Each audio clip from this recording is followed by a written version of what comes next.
In 1909, the Hartwell family farm in rural Indiana became home to something that defied every law of nature.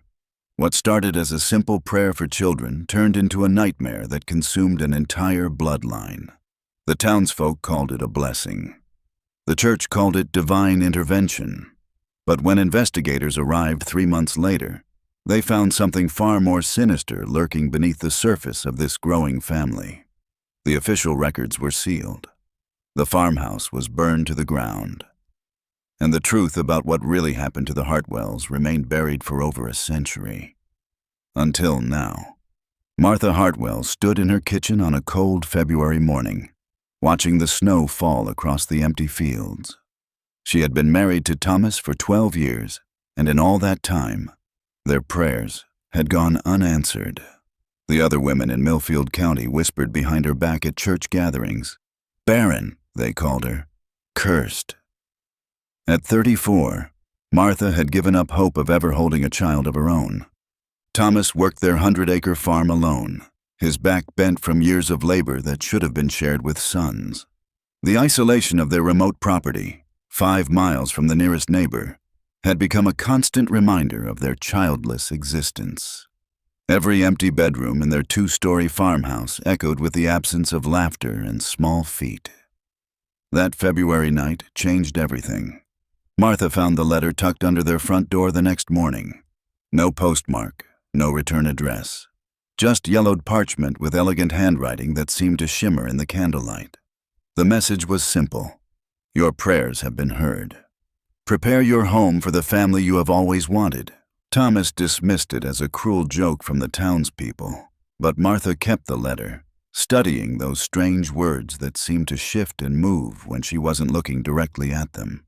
3 days later, she collapsed in the barn while gathering eggs. Dr. Morrison arrived from town that evening, his medical bag rattling as his horse struggled through the February snow. After examining Martha, his face went pale. He pulled Thomas aside and spoke in hushed tones about impossibilities and medical miracles. Martha was pregnant. Not just pregnant, but far along. Her belly showed signs of being at least 4 months into term, though she had shown no symptoms just days before. The pregnancy progressed at an alarming rate. Within 2 weeks, Martha looked ready to give birth. Her body changed so rapidly that her clothes became useless overnight. Thomas sent word to the midwife in town, but by the time Mrs. Henley arrived, Martha was already in labor. The birth itself defied explanation. Martha delivered not 1 child, but 3.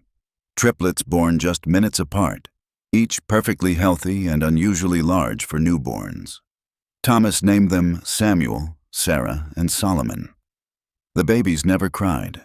They watched everything with dark, knowing eyes that seemed far too old for their tiny faces. But the strangeness had only begun. Within a month, Martha was pregnant again. This time, doctor. Morrison refused to believe his own examination. The pregnancy symptoms appeared overnight, just as before. Her belly expanded at the same impossible rate.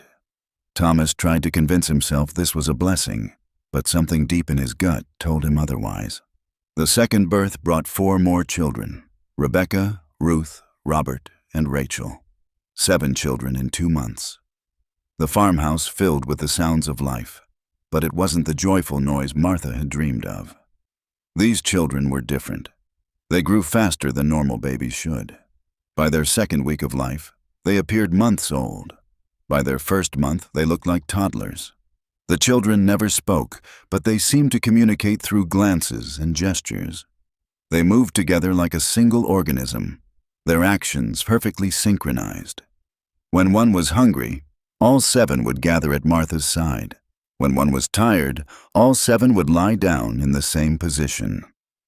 Martha's 3rd pregnancy began before the 2nd set of children reached 2 months old. This time, she gave birth to 5 more: Matthew, Mark, Miriam, Mary, and Moses. 12 children in 4 months. The farmhouse groaned under the weight of so many occupants. Thomas struggled to provide for the growing family. The children consumed food at an alarming rate, growing larger and stronger each day. By their third month, the oldest looked like children of 5 or 6 years. They helped with farm work without being asked, their small hands surprisingly capable of adult tasks. The townspeople began to take notice. Word spread through Millfield County about the miraculous Hartwell family. Visitors arrived daily, some calling it a divine blessing, others whispering about dark magic. The local preacher, Reverend Hayes, declared it a sign of God's favor, but his hands shook when he held the children, and he never stayed long during his visits. Martha's fourth pregnancy brought 6 more children. Her fifth brought 7. By summer, 25 children lived in the Hartwell farmhouse. They ranged in apparent age from newborn to 10 years old, though none had actually lived longer than 6 months. The children had begun to speak by then, but only to each other. Their language was unlike anything Thomas or Martha had ever heard. It sounded ancient, with rolling consonants and clicking sounds that human throats shouldn't be able to produce. When adults approached, the children would fall silent and stare with those same dark, knowing eyes. Strange things began happening around the farm. Crops grew in perfect geometric patterns overnight. Dead animals appeared arranged in circles in the fields, their bodies unmarked but completely drained of blood. The well water turned black for 3 days, then ran clear again without explanation. Thomas tried to contact Dr. Morrison, but the doctor refused to return to the farm. Mrs. Henley, the midwife, had stopped coming after the 4th birth. She claimed the children watched her with eyes that saw too much, and spoke of nightmares that plagued her for weeks after each visit. Martha's pregnancies continued relentlessly. Every 6 to 8 weeks, she would conceive again, each time delivering more children than before. Her body should have been destroyed by the constant strain, but she remained healthy and strong. Too strong. She could lift a full-grown cow without effort and work for days without rest. The children's growth had stabilized somewhat. The oldest appeared to be around 12 years old, while the newest still looked like infants. But their behavior grew more disturbing with each passing week. They would gather in the fields at night, standing in perfect formations under the moonlight. Their synchronized movements looked like some kind of ritual, though Thomas could never get close enough to see exactly what they were doing. By autumn, 43 children lived on the Hartwell farm. The farmhouse had been expanded multiple times, with new rooms appearing overnight as if built by invisible hands. The architecture made no sense. Rooms connected to each other in impossible ways. Stairs led to floors that shouldn't exist. Windows showed views of landscapes that weren't anywhere near Indiana. The children had divided themselves into groups based on their apparent ages. The oldest, who now looked like teenagers, had taken on leadership roles. They organized the younger ones into work crews that maintained the farm with supernatural efficiency. The crops had never been more abundant, but the produce looked wrong. Corn grew in spirals. Tomatoes pulsed like beating hearts. Wheat stalks moved without wind, bending toward anyone who approached. If you're wondering how this story gets even more twisted, make sure to subscribe, because what happens next will change everything you thought you knew about the Hartwell family. Martha's pregnancies had become a monthly occurrence. Each birth brought larger groups of children, and each group seemed more coordinated than the last. The newest arrivals no longer needed time to learn how to walk or eat. They emerged from the womb already knowing things they shouldn't know, speaking that strange ancient language fluently from their first breath. Thomas began keeping a journal, documenting the impossible events unfolding in his home. His entries grew more frantic as the months progressed. He wrote about finding the children in the barn at dawn, standing around symbols carved into the dirt floor. He described discovering rooms in his house that he had never built, filled with objects that seemed to pulse with their own inner light. The children's eyes had changed color. What started as dark brown had shifted to black, then to a color that seemed to absorb light rather than reflect it. When they looked at Thomas, he felt something cold and ancient staring back at him.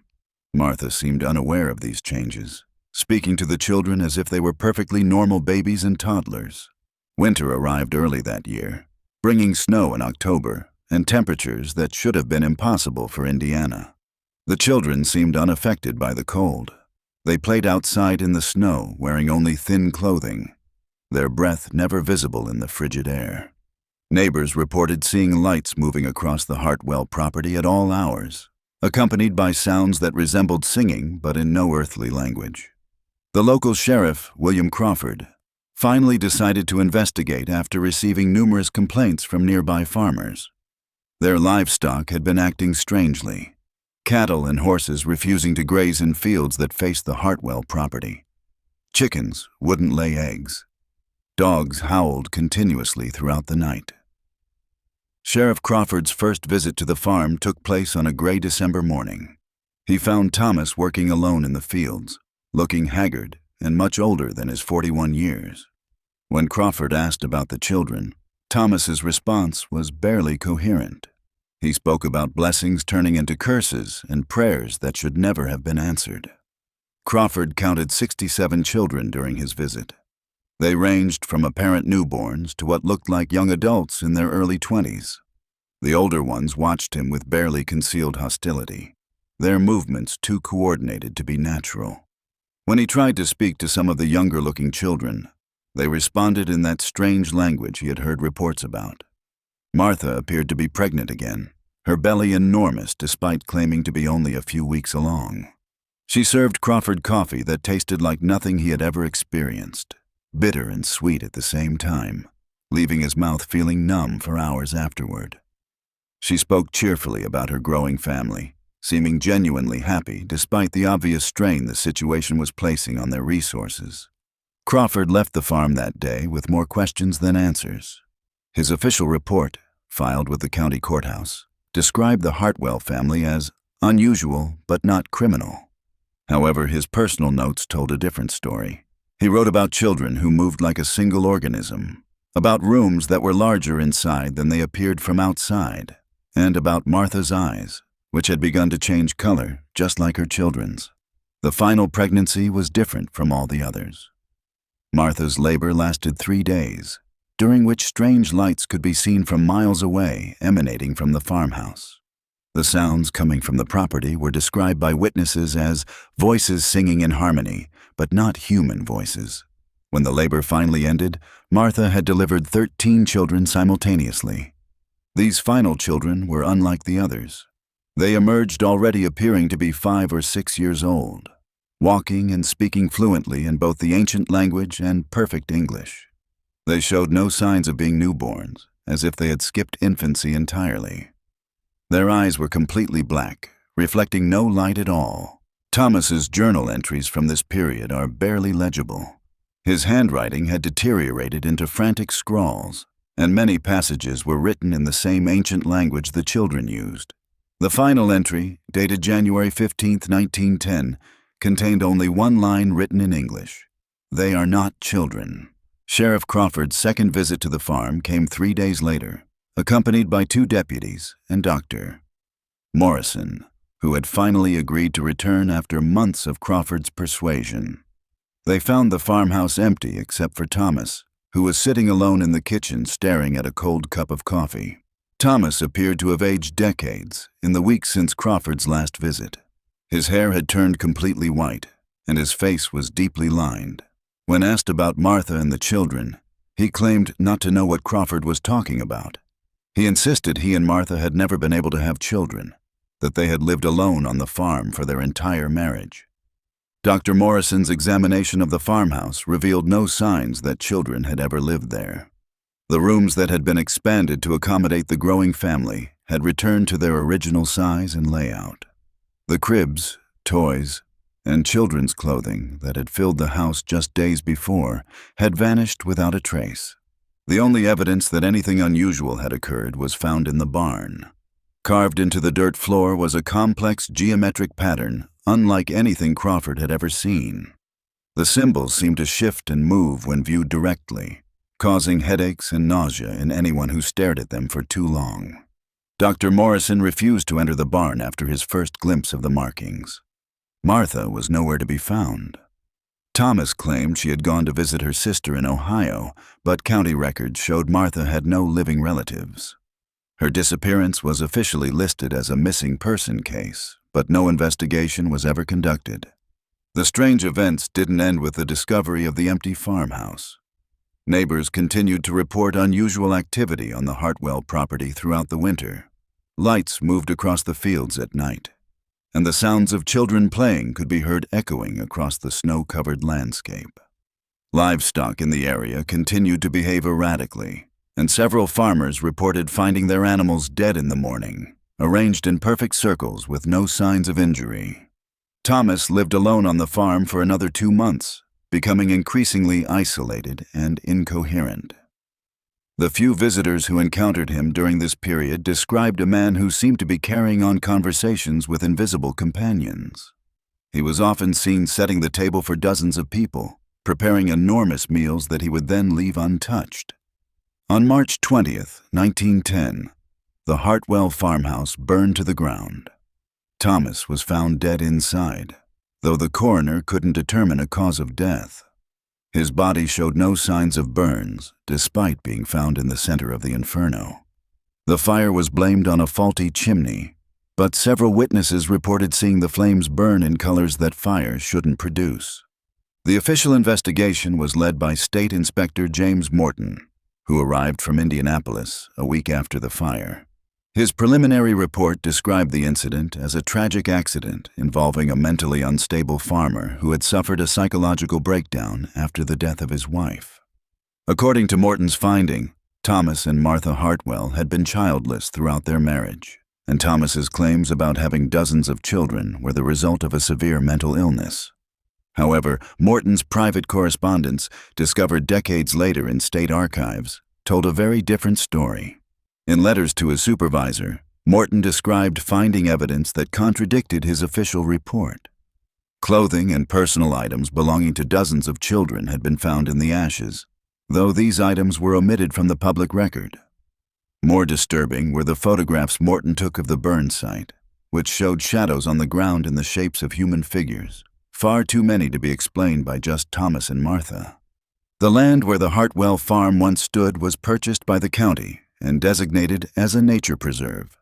Official records claimed this was done to prevent further development in an area prone to flooding, but local residents knew the real reason. Strange phenomena continued to occur on the property for years after the fire. Hikers reported hearing children's voices calling for help deep in the woods where no children should have been. Hunting parties found circles of dead animals arranged in the same geometric patterns that had been carved into the Hartwell barn. Park rangers refused to patrol the area after dark, claiming their equipment malfunctioned whenever they approached the site of the former farmhouse. The most disturbing reports came from families with young children who visited the preserve. Parents described their children becoming entranced when entering the area, standing motionless and staring at empty spaces as if seeing something the adults couldn't. Some children began speaking in unknown languages during these episodes, using the same clicking sounds and rolling consonants that witnesses had described hearing from the Hartwell children. In 1925, a team of researchers from Indiana University attempted to conduct a scientific investigation of the preserve. Led by Professor Harold Whitman, the team included anthropologists, historians, and a psychologist specializing in mass hysteria. Their goal was to debunk the local legends and provide rational explanations for the reported phenomena. The team's research lasted only 3 days.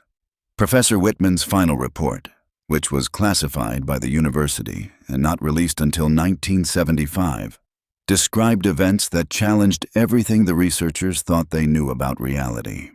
Equipment failures, impossible temperature readings, and encounters with what Whitman described as entities presenting as children but possessing knowledge and abilities beyond human understanding. The most chilling discovery was made on the final day of the investigation.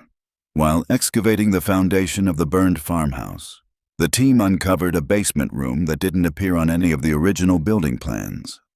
The room contained evidence of long-term habitation by numerous children, including toys, clothing, and furniture. Carbon dating of the artifacts produced impossible results, showing ages that predated the construction of the farmhouse by hundreds of years. Inside this hidden room, carved into the stone walls, were symbols matching those found in the barn after the family's disappearance. But these carvings were far more extensive, covering every surface in intricate patterns that seemed to form a kind of map or diagram. Professor Whitman's attempts to document the symbols were frustrated by their apparent ability to change when not being observed directly. The final straw came when team member Dr. Sarah Chen, the expedition's anthropologist, encountered what she described in her notes as a group of children who weren't there. While working alone in the basement room, Dr. Chen heard voices speaking in the same ancient language that had been reported during the original Hartwell investigation. When she looked up from her work, she saw dozens of children standing around her, watching silently with those same dark, knowing eyes that had been described in the historical accounts. The children appeared to range in age from toddlers to teenagers, all wearing clothing from the early 1900s. They stood in perfect formation, arranged in the same geometric patterns that had been found carved into various surfaces throughout the investigation. Dr. Chen later wrote that she felt an overwhelming sense of being studied, as if these entities were cataloging her thoughts and memories. When Dr. Chen called out to her colleagues, the children vanished instantly, but their presence had left physical evidence behind. The temperature in the room had dropped by 30 degrees, visible in the frost that had formed on the stone walls. More disturbing were the footprints in the dust, dozens of small shoe prints that surrounded the area where Dr. Chen had been working. Professor Whitman ordered an immediate evacuation of the site. The team's equipment was hastily packed, though much of it had mysteriously malfunctioned during the encounter.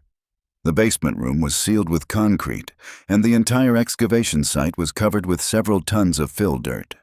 The university's official explanation for the aborted investigation cited budget constraints and inconclusive findings.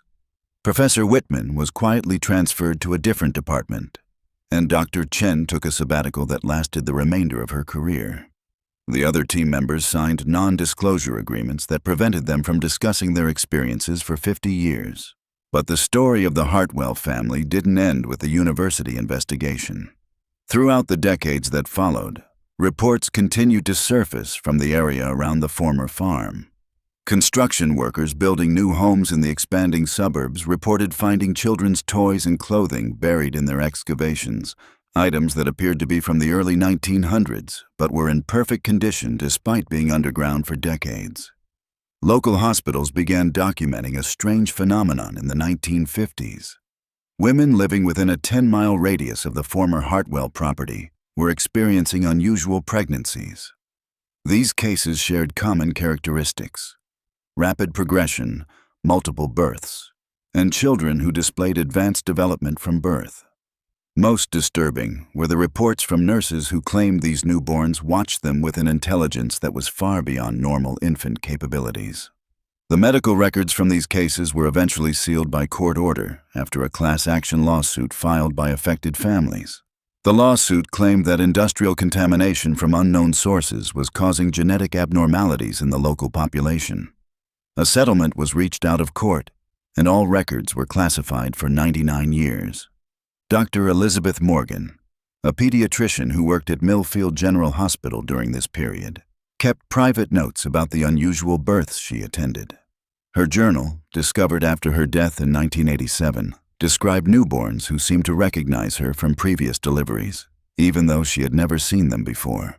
She wrote about children who appeared to communicate with each other through glances and gestures, just as the Hartwell children had been described doing 70 years earlier. Most disturbing was Dr. Morgan's account of a conversation she had with one of these children when he was just 3 days old. The infant, who should have been unable to focus his eyes or respond to verbal stimuli, looked directly at her and spoke in clear, adult English. He told her that he remembered her from before and thanked her for her help during previous births. When Dr. Morgan asked what he meant, the child smiled and said, "We've been waiting so long to come back." The 1970s brought a new wave of investigations into the Hartwell case, sparked by the release of Professor Whitman's previously classified research. Paranormal investigators, journalists, and curiosity seekers flocked to the area, hoping to document evidence of supernatural activity. Most found nothing more than local legends and faded newspaper clippings. However, One investigation produced results that couldn't be easily dismissed. In 1978, documentary filmmaker Robert Hayes, no relation to the original Reverend Hayes, spent 3 months researching the Hartwell story for a film about American folklore. His investigation took an unexpected turn when he discovered a cache of photographs hidden in the basement of the old Millfield County Courthouse. The photographs had been taken by Sheriff Crawford during his visits to the Hartwell farm, but they had never been included in the official case files. The images showed dozens of children arranged around the farmhouse and barn. But there was something deeply unsettling about these photographs. The children appeared normal at first glance, but closer examination revealed disturbing details. In every photograph, the children were arranged in perfect geometric patterns. Their positioning was too precise to be natural, suggesting a level of coordination that would be impossible for children of their apparent ages. More disturbing was the fact that many of the children appeared in multiple photographs taken on different days, but their apparent ages remained constant. Children who looked like toddlers in the first photograph still looked like toddlers weeks later, while others had grown dramatically in the same time period. Hayes's film was never completed. During the editing process, he discovered that the photographs seemed to change when viewed through different equipment. Digital scans revealed details that weren't visible in the original prints, including symbols and markings that appeared to be carved into the children's skin. When Hayes tried to show these enhanced images to colleagues, the digital files corrupted themselves, leaving behind only fragments of incomprehensible data. The final piece of evidence Hayes uncovered was Thomas Hartwell's journal, which had been stored in the county records office since the original investigation. The journal contained detailed accounts of the family's experiences, written in Thomas's increasingly deteriorating handwriting. But the most disturbing entries were those written in the ancient language the children had spoken. Hayes hired linguistics experts from 3 different universities to translate these passages, but none could identify the language or provide meaningful translations. However, one expert, Dr. Maria Santos from UCLA, noted that the symbols and grammatical structures were consistent with languages that predated known human civilization by thousands of years. Dr. Santos's analysis suggested that the language might be related to prehistoric communication systems, but she couldn't explain how a simple Indiana farmer could have learned to write in such an ancient tongue. Her report concluded that either Thomas Hartwell had access to archaeological knowledge that wouldn't be discovered by mainstream science for decades, or he had learned the language from a source that predated recorded human history. The investigation into the Hartwell case took its final turn in the 1990s, when advances in ground-penetrating radar technology allowed researchers to conduct non-invasive surveys of the former farm site. The results revealed a network of underground chambers beneath the property, far more extensive than the single basement room discovered by Professor Whitman's team. These chambers appeared to extend for miles underground, connecting to similar structures beneath other properties throughout the county. The radar images showed rooms arranged in the same geometric patterns that had characterized the Hartwell children's behavior, suggesting that the underground network had been designed according to some kind of master plan. More disturbing were the thermal readings taken during the surveys. Despite being abandoned for nearly a century, the underground chambers showed signs of recent activity. Temperature variations suggested movement within the tunnels, and several survey teams reported hearing sounds coming from below ground during their investigations. In 1995, a team of urban explorers illegally entered one of the underground chambers through a hidden entrance they discovered in the woods. Their exploration lasted only a few hours before they were forced to evacuate due to what they described as overwhelming feelings of being watched.